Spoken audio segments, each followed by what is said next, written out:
In other world news, outgoing South African President Cyril Ramaphosa is facing calls to resign after leading his ANC party to its worst election result in 3 decades. The African National Congress, a now divided movement that led the nation out of white minority rule and into democracy, remains the largest party in parliament but loses its absolute majority. It will now need to find coalition partners in order to remain in power.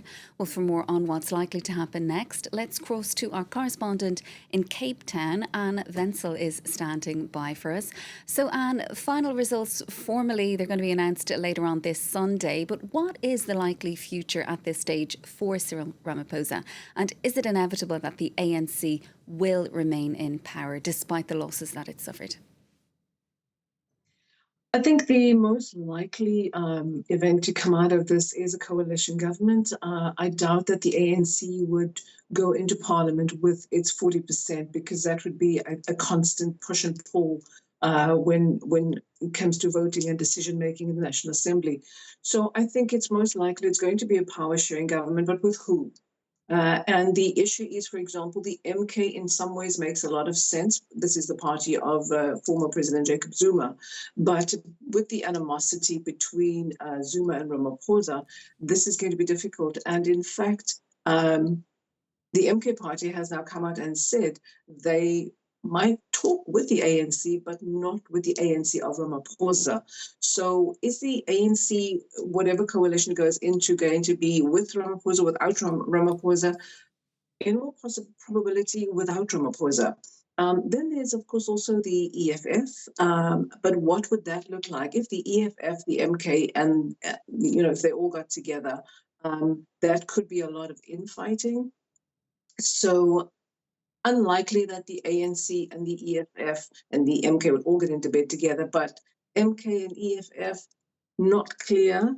What is the ANC going to decide in the final countdown? I think the ANC has shown that it, can be humble in the face of loss, in the face of they're on the back foot. They know it and have largely accepted it.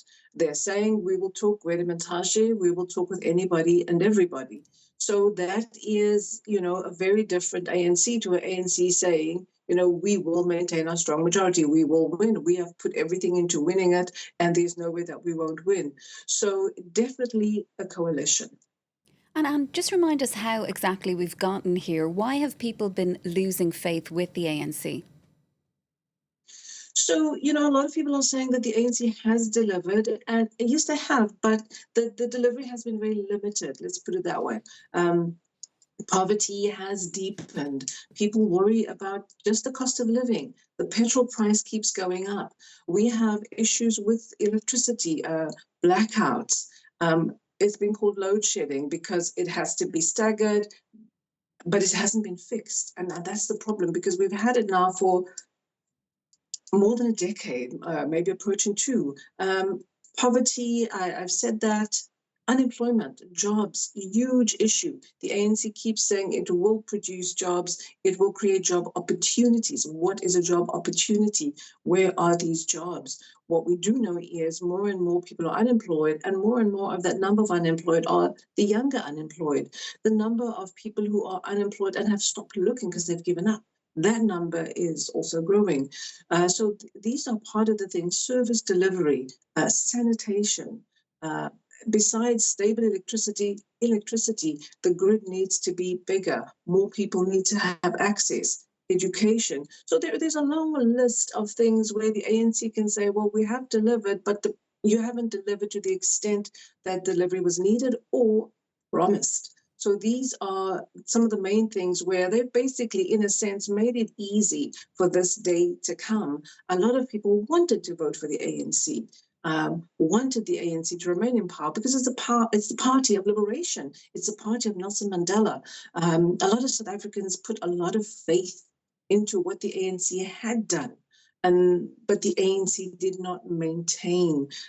They did not, fully grow into being a party in power governing the country. And that may be not the fairest assessment because it's been 30 years. And for democracy, that's a long time. So they have done well in some things, but they've let the ball down they've dropped the ball, sorry, when it comes to meeting the basic needs of the average South African. Now, the average South African, 80% of the country is black and poor. So the average South African, the poorest of the poor, they're not feeling it. And for now, thank you so much for that analysis. That's our correspondent in Cape Town, An Wetzel.